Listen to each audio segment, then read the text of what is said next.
Chapter 1. The Commission and the Festival. In the radiant court of Madrid, the first signs of summer announced the arrival of Corpus Christi.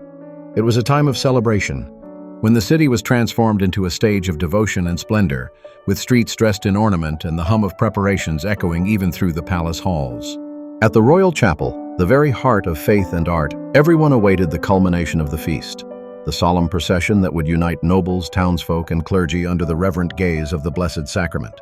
In this sacred atmosphere, Maestro Félix Máximo López, first organist of the chapel, received a special commission. The ministers entrusted him with composing 6 Pangue Linguas for organ, pieces meant to accompany, with both majesty and delicacy, the most solemn moments of the ceremony. This was no small task.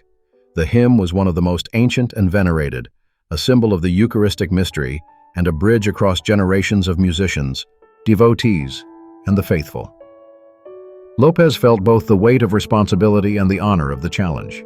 Every note was to be at once a reflection of tradition and an expression of renewed hope during those days of celebration.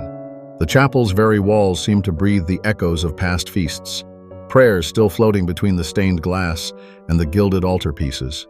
For López, this commission was more than a duty. It was a chance to add his own voice to history's eternal song, to transform collective emotion into music, and to give new life to the sacred verses of the Pange Lingua.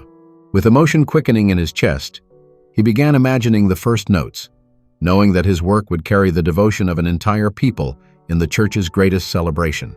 Chapter 2. Inspiration before the organ. On the eve of the solemnity, Félix Máximo López sat in the hushed twilight of the royal chapel, alone before the towering monument of the organ.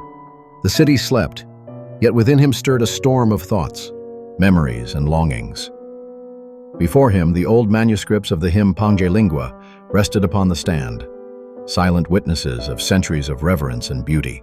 As he read the Latin inscriptions, López felt the unseen presence of his teachers, the full weight of a tradition that now, just for a moment, rested in his own hands. Inspired by Gregorian echoes and the distant murmur of the faithful, López began to create. Every register of the organ became a brushstroke painting emotions and liturgical landscapes, hope murmuring in the softer voices, humility resounding in the deep tones, and solemn grandeur revealed in the dialogue of the 4 polyphonic lines. In his imagination, he could already see the procession moving forward, the children singing the hymn as light poured through the stained windows. He wove harmonies that transformed chant into vast musical universes, exploring new expressions while keeping alive the work's ancient mystery. This is how each of the 6 Pangue Linguas came into being, as miniature musical icons shaped to dialogue with the time and space of the feast. López alternated contemplation with creative daring, seeking to make each piece a bridge between tradition and the present, between his personal artistry and the devotion of the community. The organ, resonant in every voice, became the perfect companion to both his spirituality and his innovation. Chapter 3. Music that endured. The awaited moment arrived, the nave of the royal chapel filled with brilliance and fervor.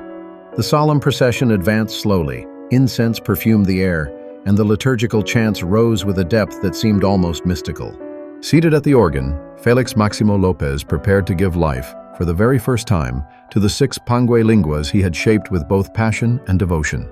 With the first notes, the music blossomed, intertwining with the choir's voices and the reverent murmurs of the crowd.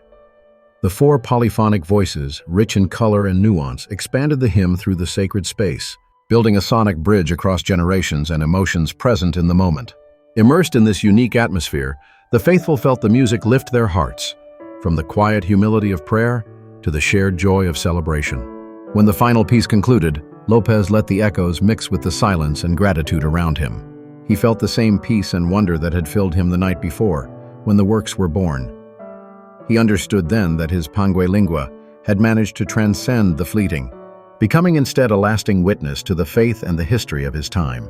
Music, rooted in tradition, radiant in innovation, would remain alive in the memory of the chapel and in the souls of all who would hear it for generations to come.